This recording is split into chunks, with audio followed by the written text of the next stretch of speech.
Last lecture ની અંદર આપણે પોટેશિયમ ડાયક્રોમેટ પૂરો કરી ગયા। આજે આપણે પોટેશિયમ પરમેંગેનેટ જોઈ અને એફ વિભાગના તત્વોની શરૂઆત કરીએ। લેન્થેનોઇડ્સ ની શરૂઆત કરશું। આવતીકાલે આપણે આ ચેપ્ટર પૂરું કરશું। રેડી? તો સૌથી પહેલા સ્ટાર્ટ કરીએ પોટેશિયમ પરમેંગેનેટ। ત્રણ પાર્ટમાં આપણે જોશું, એક બનાવટ, ગુણધર્મો અને ઉપયોગિતા। સૌથી પહેલા બનાવટ જોઈએ તો કે ભાઈ MnO2 મેંગેનીઝ ડાયોક્સાઇડ, જેમાં Mn નો ઓક્સિડેશન નંબર +4 હોય છે। મેંગેનીઝ ડાયોક્સાઇડ ની KOH પોટેશિયમ હાઇડ્રોક્સાઇડ સાથે હવાની હાજરીમાં અથવા KNO3 potassium nitrate KNO3 small n ના આવે કેપિટલ n આવે KNO3 જેવા ઓક્સિડેશન કરતાની હાજરીમાં પીગલન કરતા લીલા રંગનો પોટેશિયમ મેંગેનેટ મળે। એટલે તમે એનું વિઘટન કરશો એટલે પોટેશિયમ મેંગેનેટ મળશે। અહીંયા તમે KOH લીધું છે, એને બદલે જો તમે અહીંયા KNO3 લેત તો અહીંયા આપણને મળત NO2 ગેસ। H2O ને બદલે અહીંયા H2O ની સાથે NO2 ગેસ મળત। બરાબર? તો અહીંયા KOH લીધો છે એટલે H2O બાય પ્રોડક્ટ આવશે। જો તમે અહીંયા HNO2 KNO3 લીધો પોટેશિયમ નાઇટ્રેટ તો અહીંયા આપણને નાઇટ્રોજન ડાયોક્સાઇડ ગેસ મળત। ઓકે, હવે MnO2 મેંગેનીઝ ડાયોક્સાઇડ ની પોટેશિયમ હાઇડ્રોક્સાઇડ સાથે પ્રક્રિયા કરવામાં આવે ઓક્સિજનની હાજરીમાં, તો આ એક પ્રકારની રેડોક્સ પ્રક્રિયા છે, જેની અંદર Mn+4 થી Mn+6 બને છે, જે છે પોટેશિયમ મેંગેનેટ। લીલા રંગનું ગ્રીન કલરનું સંયોજન છે। જ્યારે ઓક્સિજન છે જેનો ઓક્સિડેશન નંબર 0 થી લઈ અને ઓક્સિડેશન H2O માં -2 થઈ જાય છે, એટલે એ થઈ જાય છે રિડક્શન। તો અહીંયા K2MnO4 જે છે, K2MnO4 એ મેંગેનેટ આયન છે, MnO4-2, જેને આપણે મેંગેનેટ આયન કહીએ, જે ગ્રીન કલરનો હોય છે। તો સૌથી પહેલા મેંગેનેટ આયન બને। મેંગેનેટ આયનની H2SO4 સાથે પ્રક્રિયા કરવામાં આવે ત્યારે વિસમીકરણની પ્રક્રિયાથી પોટેશિયમ પરમેંગેનેટ બને। મતલબ કે MnO4-2 ની એસિડ ઉદ્દીપકની હાજરીમાં વિસમીકરણ કરતા MnO4- અને MnO2 માં રૂપાંતરણ પામે। વિસમીકરણ પ્રક્રિયાનો મતલબ એકનું જ ઓક્સિડેશન અને તેનું રિડક્શન। તો અહીંયા તમે જોશો Mn છે એ +6 માંથી થઈ જાય છે Mn+7 અને Mn+4। તો મેંગેનેટમાંથી પરમેંગેનેટમાં ઓક્સિડેશન અને મેંગેનેટમાંથી મેંગેનીઝ ડાયોક્સાઇડમાં રિડક્શન। તો આ થઈ ગયું એક પ્રકારની વિસમીકરણની પ્રક્રિયા। આ વિસમીકરણની પ્રક્રિયા દરમિયાન પોટેશિયમ મેંગેનેટ જે ગ્રીન કલરનો છે, એ ગ્રીન કલરના પોટેશિયમ મેંગેનેટમાંથી પર્પલ કલરના પોટેશિયમ પરમેંગેનેટમાં રૂપાંતરણ થઈ શકે। તો આપ જોઈ શકો છો K2MnO4 ની H2SO4 સાથે રિએક્શન કરાવતા potassium permanganate KMnO4, K2SO4 salt ફોર્મમાં રિલીઝ થશે, MnO2 અને H2O। ચાલો રેડી? તો આ પ્રક્રિયામાં પોટેશિયમ પરમેંગેનેટ બને છે। આ પોટેશિયમ પરમેંગેનેટ જાંબલી રંગનો, એટલે કે પર્પલ કલરનો જાંબલી રંગનો સ્ફટિકમય જલ દ્રાવ્ય પદાર્થ છે, જે પ્રબળ ઓક્સિડેશન કરતા તરીકે વર્તે છે। રેડી? તો ચાલો ફટાફટ એક પાછું નજર નાખી લઈએ। MnO2 ની KOH સાથે હવાની હાજરીમાં પ્રક્રિયા કરવામાં આવે અથવા તો KNO2 જેવા ઓક્સિડેશન કરતાની હાજરીમાં પ્રક્રિયા કરવામાં આવે ત્યારે લીલા રંગનો પોટેશિયમ મેંગેનેટ મળે। આ પોટેશિયમ મેંગેનેટની સલ્ફ્યુરિક એસિડની હાજરીમાં પ્રક્રિયા કરવામાં આવે તો વિસમીકરણની પ્રક્રિયા દરમિયાન પોટેશિયમ પરમેંગેનેટ મળે। K2MnO4 છે, ભૂલ ન ખાતા ધ્યાન રાખજો। H2SO4 સાથે પ્રક્રિયા કરવામાં આવે ત્યારે KMnO4 અને MnO2 માં વિસમીકરણ પામે। ચાલો નેક્સ્ટ એના પછી વ્યાપારિક ધોરણે બનાવટની વાત કરીએ તો એનું તમારે આલ્કલાઇન માધ્યમમાં વિદ્યુત વિભાજન કરવાનું છે। ઉદ્યોગોમાં પોટેશિયમ મેંગેનેટનું આલ્કલાઇન એટલે કે બેઝિક માધ્યમમાં વિદ્યુતીય ઓક્સિડેશન કરવામાં આવે છે અને Mn+7 મેળવવામાં આવે। અહીંયા તમે વિદ્યુતીય ઓક્સિડેશન જોશો એટલે અહીંયા Mn+6 માંથી Mn+7 માં રૂપાંતરણ થાય છે, જ્યારે એક ઇલેક્ટ્રોન દૂર થાય છે। બરાબર? તો આ થઈ ગયું ઓક્સિડેશન। અહીંયા -2 માંથી અહીંયા -1 થઈ ગયું। આ મેંગેનેટ માંથી પરમેંગેનેટમાં રૂપાંતર પામે।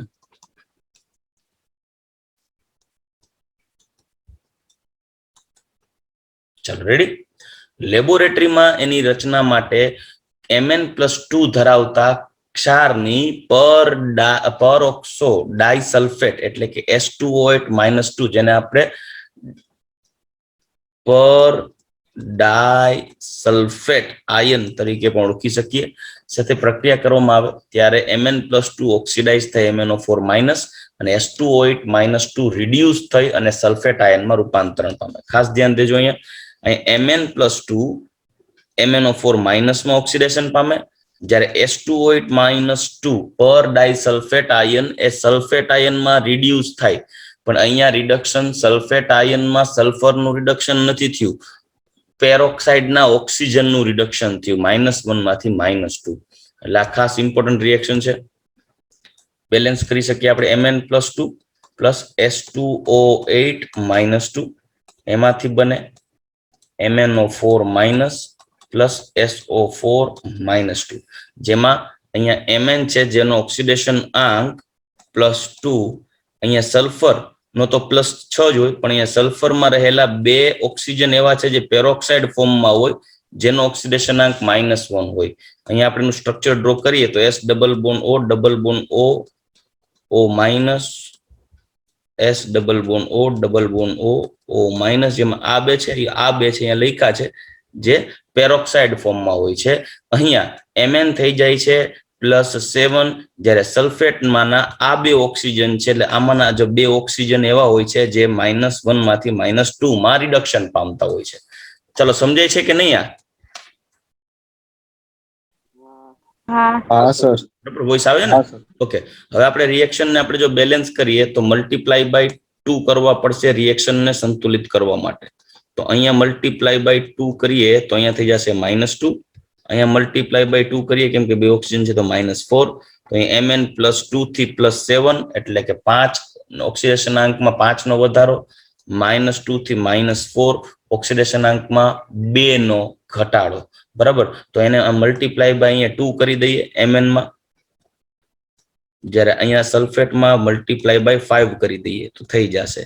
ચાર્જ બેલેન્સ કરવું પડશે. માધ્યમ કેવું છે તો તમે જોઈ શકો છો અહીંયા આ પ્રક્રિયા દરમિયાન તમારે માધ્યમ એસિડિક માધ્યમ રાખશું આપણે. સલ્ફેટ આયનમાં રૂપાંતર થાય છે, એસિડિક હશે. હવે જુઓ અહીંયા +4 છે, -10 છે, તો +4 ને -10 ટોટલ -6 વીજભાર છે ડાબી બાજુ, જમણી બાજુ જોઈએ -2, અને સલ્ફેટ 10 દુને 20, -20 અને -2 ટોટલ થઈ જશે -18. તો -18 છે, સોરી -20 ને -2 -22 ઓક્સિડેશન આંક નિપજ બાજુ છે, જ્યારે અહીંયા પ્રક્રિયક બાજુ -6 છે. તો તમારે શું કરવાનું? 16 ને 6 22 વત્તા 16H+ નિપજ બાજુ એડ કરી દેવાય. 16H+ નિપજ બાજુ એડ કરી દઈએ એટલે ઓવરઓલ ચાર્જ બેલેન્સ થઈ જાય. હવે ઓક્સિજન સંતુલિત કરવાના. તો નિપજ બાજુ 8, પ્રક્રિયક બાજુ 40 ઓક્સિજન, નિપજ બાજુ 20 દુ 40, સોરી 4 દુ 8 અને 5 ચોક 20, 8 28 ઓક્સિજન છે એ પ્રક્રિયક બાજુ,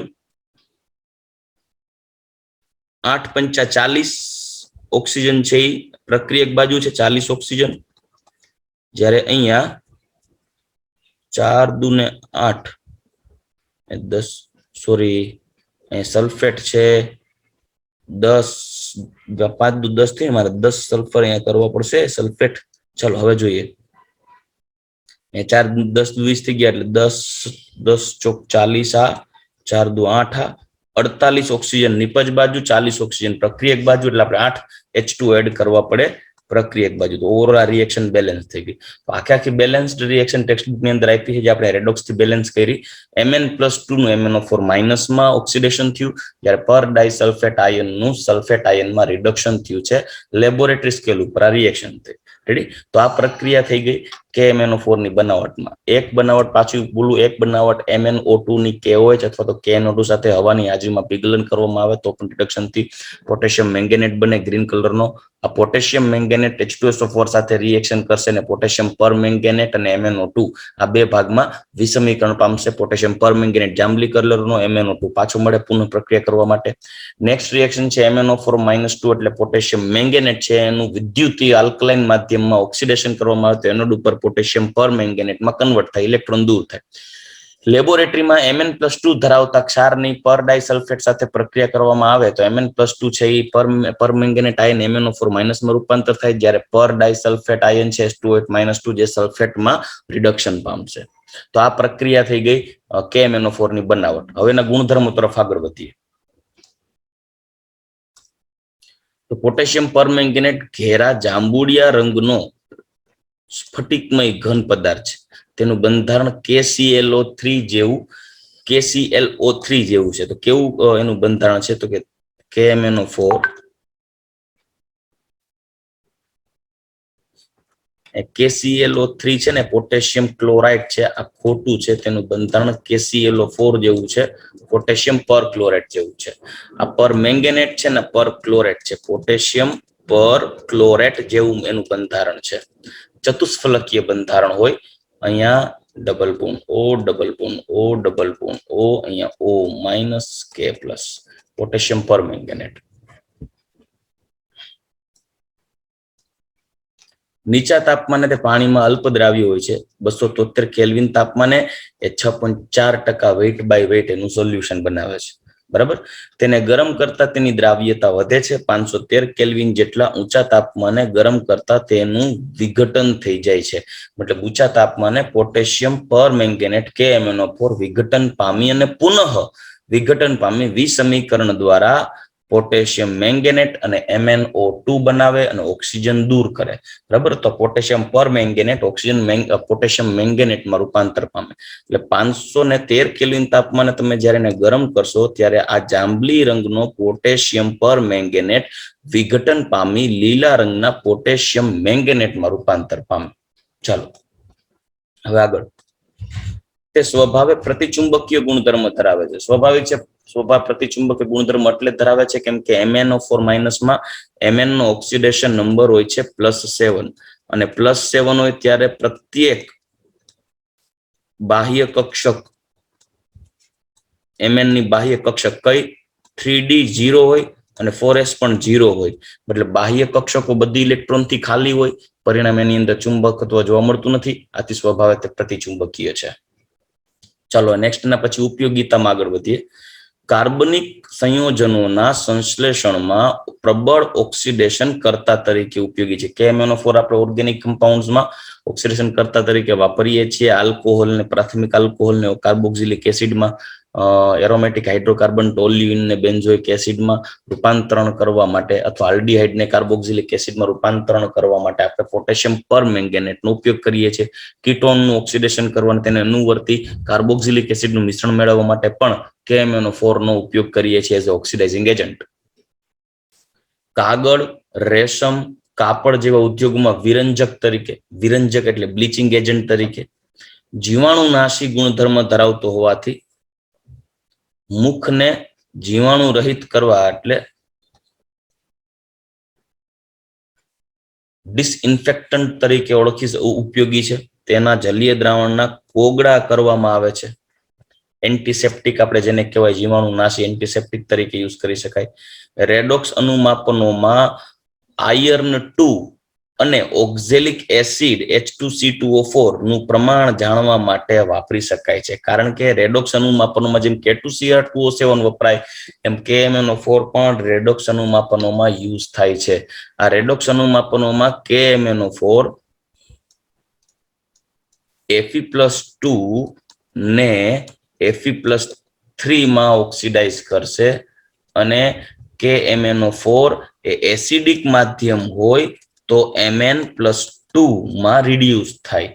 જો H2C2O4 ઓક્ઝેલિક એસિડ હોય તો ઓક્ઝેલિક એસિડમાં કાર્બન છે, કાર્બનનો ઓક્સિડેશન નંબર હોય છે +3, જે CO2 માં ઓક્સિડાઇઝ થાય જેમાં કાર્બનનો ઓક્સિડેશન નંબર +4 હોય, જ્યારે KMnO4 પોતે રિડક્શન પામી અને એસિડિક માધ્યમમાં +2 માં રૂપાંતર પામે.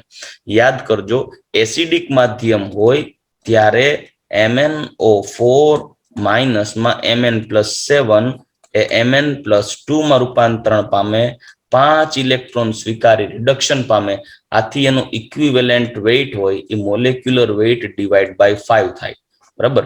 પરંતુ યાદ કરો, જો બેઝિક માધ્યમ હોય, બેઝિક માધ્યમ હોય તો MnO4 માઇનસ કે જેમાં Mn ઓક્સિડેશન નંબર +7 છે, જે Mn 3 ઇલેક્ટ્રોનનો ફેરફાર થાય, Mn+4 માં કન્વર્ટ થાય, તેનું equivalent weight molecular weight divide by 3 થશે. ચાલો યાદ છે આવું આપણે ક્યાંય જોઈ ગયા છીએ ભૂતકાળમાં? હા સર. મોલ ના દાખલા આપણે જોતા હતા, યાદ હોય તો. હા. ઓકે ચાલો નેક્સ્ટ. તો એના બંધારણ આપ્યું છે, બે બંધારણો આપ્યા છે. આ જે છે MnO4-2 છે, જે મેંગેનેટ આયન નું બંધારણ છે. બે માઇનસ તમે જોઈ શકો છો, 1 અને 2. જ્યારે આ છે MnO4-, જેને આપણે કહીશું પરમેંગેનેટ. બંધારણની દ્રષ્ટિએ બંને સેમ છે, માત્ર સેન્ટ્રલ એટમ ઓક્સિડેશન નંબર જુદા જુદા છે. મેંગેનેટમાં Mn+6 હોય અને પરમેંગેનેટમાં Mn+7 હોય. ચાલો રેડી? ઓકે આગળ વધીએ. મેંગેનેટ લીલા રંગનો, જ્યારે પરમેંગેનેટ ઘેરા જાંબુડિયા રંગનો છે. બંને આયનોનો આકાર સમચતુષ્ફલકીય હોય છે.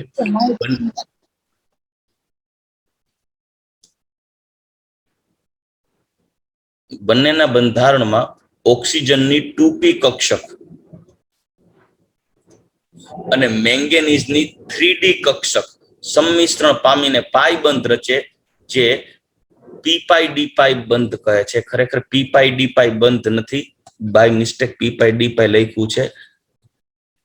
Mn અને O વચ્ચે રહેલા પાઈ બોન્ડ d-p બોન્ડ હોય, જેમાં ઓક્સિજનની p કક્ષક હોય અને મેંગેનીઝની d કક્ષક, અને d-p કહેવાય. એને ઓક્સિજનની પહેલા p કક્ષક ને મેંગેનીઝની d એટલે p-ડી લખ્યું છે. બાકી Mn સેન્ટ્રલ એટમ છે એટલે એને d-p તરીકે બતાવાય. ચાલો, MnO4-2 માં એક અયુગ્મિત ઇલેક્ટ્રોનની હાજરીને કારણે તે અનુચુંબકીય છે. અયુગ્મિત ઇલેક્ટ્રોન એક હોય, કેમ કે Mn+6 હોય તો Mn ની ઇલેક્ટ્રોન રચના 25, અહીંયા આર્ગોન 3d5 4s2. હવે MnO4-2 હોય ને એમાં Mn+6 હોય, અને Mn+6 હોય એટલે આર્ગોન 3d1 થઈ જાય. 6 ઇલેક્ટ્રોન 4 જાય ડી માંથી, 1 4 2 જાય એસ માંથી. 3d1 એટલે એક અયુગ્મિત ઇલેક્ટ્રોન હોવાને કારણે આ અયુગ્મિત ઇલેક્ટ્રોનને લીધે અનુચુંબકીય હોય. જ્યારે MnO4- પોટેશિયમ પરમેંગેનેટમાં Mn+7 હોય, આ તેની ઇલેક્ટ્રોન રચના આર્ગોન 3d0 થઈ જાય, 4s0 થઈ જાય. એટલે બધા જ ઇલેક્ટ્રોન ગેરહાજર હોવાથી MnO4- પ્રતિચુંબકીય થઈ જાય. ચાલો આ સમજાય છે?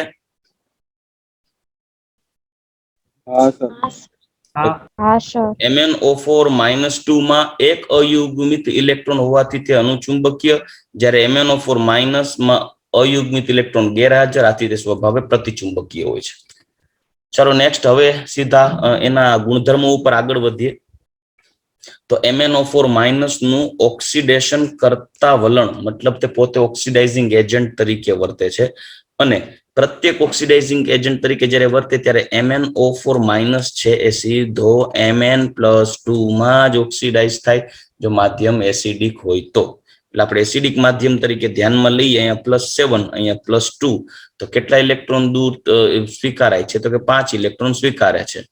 હવે ચાર્જ બેલેન્સ કરીએ તો અહીંયા -1 અને અહીંયા +2. તો હું એક કામ કરું છું, એ પ્રક્રિયક બાજુ મારે H+ ઉમેરવા પડે. -1 અને -5 ટોટલ -6 ચાર્જ છે, જ્યારે નિપજ બાજુ +2 ચાર્જ છે.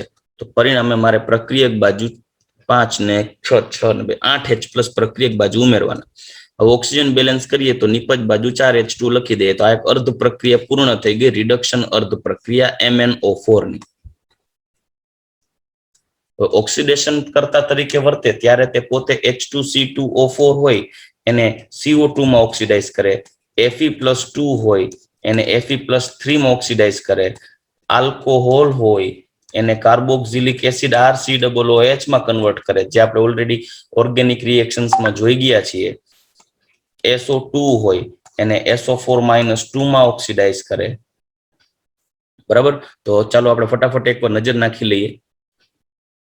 NO2- હોય તો એને NO3 માઇનસ માં ઓક્સિડાઇઝ કરે, I માઇનસ હોય અને I2 માં આયોડિન માં ઓક્સિડાઇઝ કરે.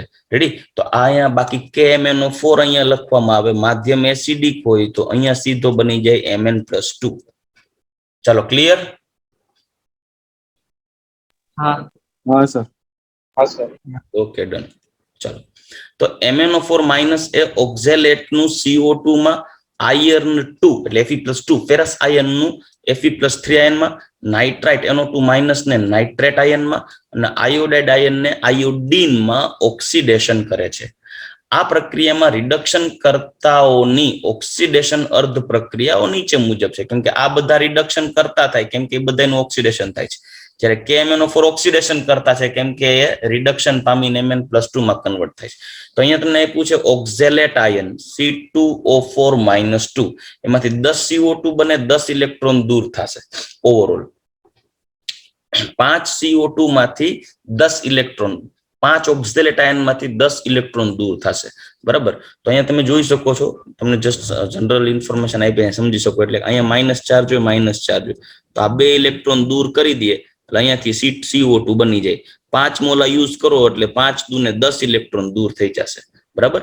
એટલે C2O4-2 C2O4-2 ના 5 મોલ, તેમાંથી બને 10 CO2, 10 ઇલેક્ટ્રોન દૂર થાય. 5 Fe+2 5 Fe+3 માં ઓક્સિડાઇઝ થાય, 5 ઇલેક્ટ્રોન દૂર કરશે. NO2 minus NO3 minus ion માં ઓક્સિડાઇઝ થાય. નાઇટ્રેટ છે નાઇટ્રાઇટ છે નાઇટ્રેટમાં ઓક્સિડાઇઝ થશે. નાઇટ્રોજન ઓક્સિડેશન ના કોઈ +4 નાઇટ્રાઇટ +3 હોય નાઇટ્રાઇટમાં, એ નાઇટ્રેટમાં કન્વર્ટ થઈ જાય +5 માં, એટલે +3 થી +5. હવે ચાર્જ બેલેન્સ કરીએ તો ટોટલ 2 3 અને 5 ટોટલ 2 ઇલેક્ટ્રોનનો ફેરફાર થાય. આપણે સાઈડમાં એક કામ કરીએ, ઉપર અહીંયા ચાર્જ બેલેન્સ કરીએ. NO2 માઇનસ માંથી થઈ જાય NO3 માઇનસ, 3 થી એટલે 2 ઇલેક્ટ્રોન ગુમાવે. તો આપણે ટોટલ 10 ઇલેક્ટ્રોન ગુમાવવા પડશે, કેમ કે MnO4 માઇનસ 5 ઇલેક્ટ્રોન ગુમાવે. માનો કે 5 ઇલેક્ટ્રોન મેળ કરીએ તો એ 5 નહીં થાય, 10 કરીએ તો અહીંયા ગુણ્યા 5, અહીંયા 5, તો અહીંયા 5 દુને 10 ઇલેક્ટ્રોનનો ફેરફાર થઈ જાય.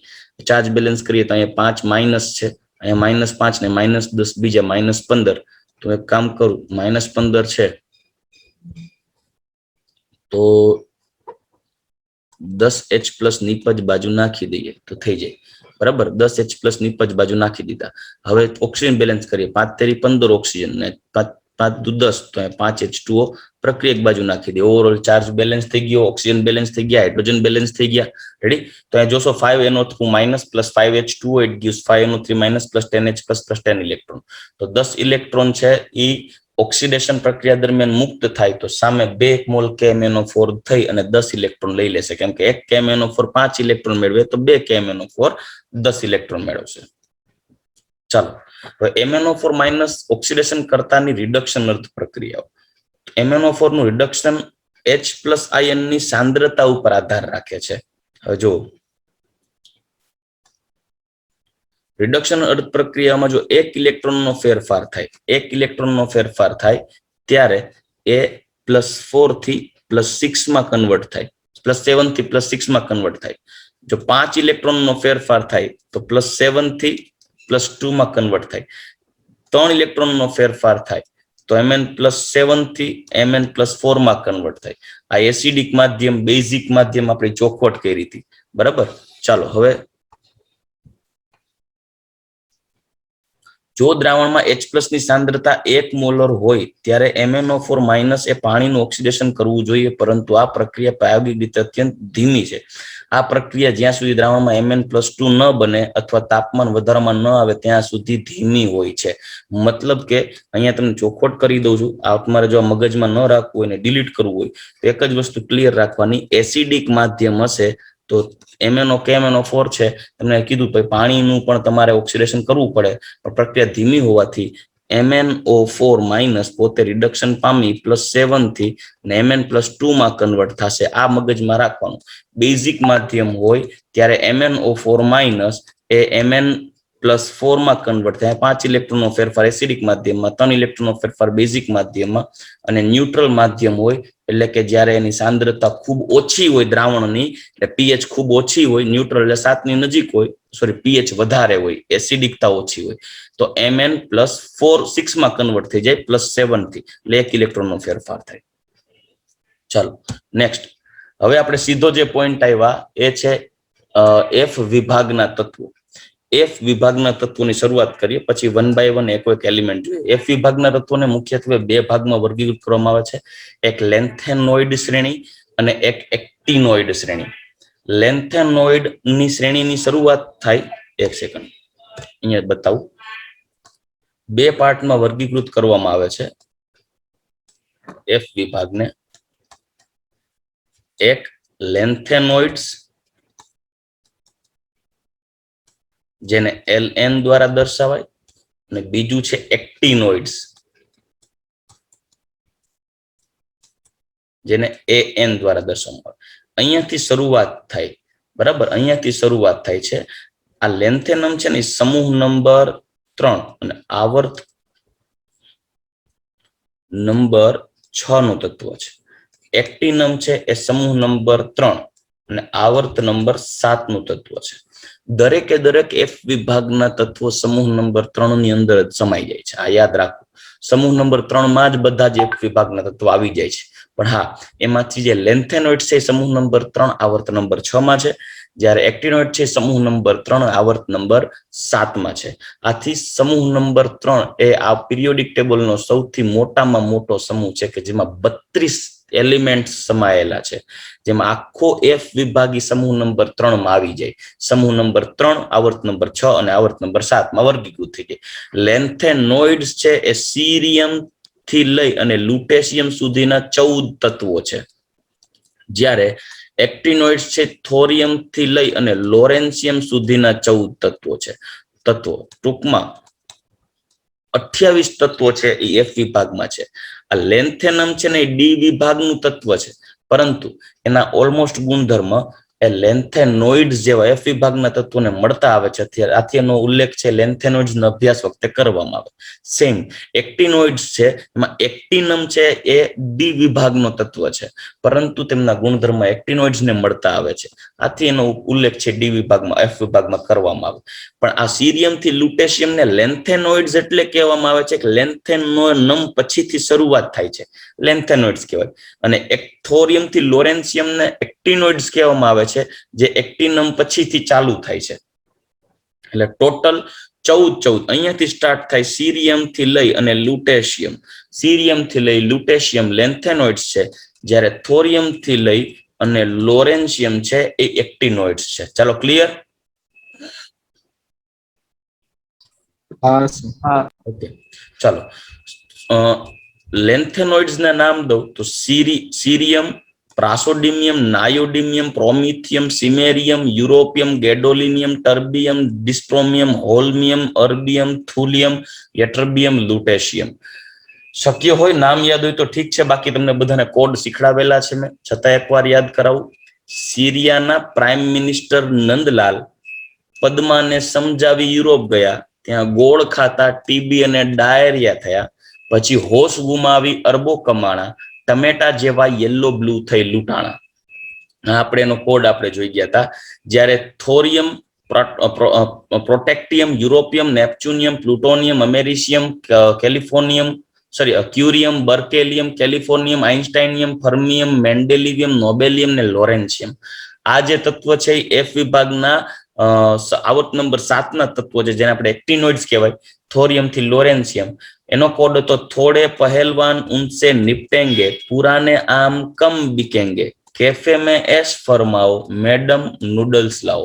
આ બધા કોડ આપણે ધોરણ 11 માં જોઈ ગયા છીએ, યાદ કરાવ્યા છે. યાદ છે ને? હા સર. ઓકે, હા. તો ચાલો સૌથી પહેલા આપણે શરૂઆત કરીએ. બાહ્યતમ કક્ષાની ઇલેક્ટ્રોન રચના કઈ છે? તો કે બાહ્યતમ કક્ષાની ઇલેક્ટ્રોન રચના ઊંડા વાયુ, NS2 N-1 D 0 થી 2 અને N-2 F 1 થી 14. 0 થી 2 એટલે કહેવામાં આવે છે કે અપવાદરૂપ ઇલેક્ટ્રોન રચના આવે છે, જેની અંદર F માં ઇલેક્ટ્રોન આવવાને બદલે સીધો D માં ઘૂસી જાય, એટલે એને અપવાદરૂપ ઇલેક્ટ્રોન રચના સ્વરૂપે D 0 થી 2 તરીકે ઓળખાવેલું છે. ફોર એક્ઝામ્પલ હું તમને સમજાવું. 1s, પછી અહીંયા આપણે લખીએ 2s, 2p, 3s, 3p, 4s, 4p, 5s, 5p, 6s, 6p, 7s, 7p. હવે અહીંયા 3d, 4d, 5d, 6d. અહીંયા 4f અને 5f. હવે કેવું થાય, જેમ જેમ તમે ઇલેક્ટ્રોન ગોઠવતા જાશો, બધી કક્ષકોને ઇલેક્ટ્રોનથી સંપૂર્ણ ભરતા જાશો. D10, પછી અહીં P6, પછી 2, 10, 6, પછી 6s2, પછી 4f માં ઇલેક્ટ્રોન આવે. 4f પછી કેવું થશે કે 4f અર્ધપૂર્ણ થશે, એટલે 4f 7 થઈ જાય ને, પછી 8મો ઇલેક્ટ્રોન 4f માં આવવાને બદલે D1 માં જતો રહેતો હોય. બરાબર, એટલે જ્યારે આ 4f છે ઇલેક્ટ્રોન થી અર્ધપૂર્ણ ભરાઈ જાય ને, ત્યારે નવો ઇલેક્ટ્રોન છે ને F8 થવાને બદલે એના પછીના કક્ષક, સ્થાયી કક્ષક ઇલેક્ટ્રોન રચના પ્રાપ્ત કરવાને કારણે એના પછીનો 8મો, જે F નો 8મો ઇલેક્ટ્રોન હોય ને, જમ્પ મારીને 5D માં જતો રહેતો હોય. વળી પાછું એના પછી નેક્સ્ટ આવે ત્યારે પાછા વળી F માં 9 થઈ જતા હોય. એટલે જ્યારે F ઇલેક્ટ્રોન થી અર્ધપૂર્ણ ભરાઈ જાય ત્યારે નવો ઇલેક્ટ્રોન છે એ નેક્સ્ટ D માં જતો રહેતો હોય. એને કારણે D છે અપવાદરૂપ ઇલેક્ટ્રોન રચના 0 થી 2 સુધી દર્શાવેલી હોય. બરાબર, આ સમજાઈ ગયું કે નહીં? ઓકે, હવે લેન્થેનોઇડ શ્રેણીની શરૂઆત કરીએ. લેન્થેનોઇડ શ્રેણીની, તો લેન્થેનોઇડ શ્રેણીમાં બાહ્યતમ કક્ષા જોશો તો 6 નંબરના આવર્તની અંદર ગોઠવાયેલો બાહ્યતમ કક્ષા એની છઠ્ઠી છે, એટલે છઠ્ઠા આવર્ત અને સમૂહ નંબર 3 માં છે. સીરિયમ 58 થી લઈ અને લુટેશિયમ Lu 71 સુધીના તત્વો છે. સીરિયમ થી લઈ અને લુટેશિયમ. ચાલો રેડી. હવે એમાં તમે જોશો સામાન્ય ઇલેક્ટ્રોન રચના ઝેનોન 6s2, 5d 0 થી 2 અને 4f 1 to 14. તેની બાહ્યતમ 6s2 રચના સામાન્ય છે. બાહ્યતમ ઇલેક્ટ્રોન રચના 6s2 હોય. ત્યાર પછી f માં ઇલેક્ટ્રોન આવે. સ્થાયી ઓક્સિડેશન અવસ્થા +3 છે બધા જ તત્વોની.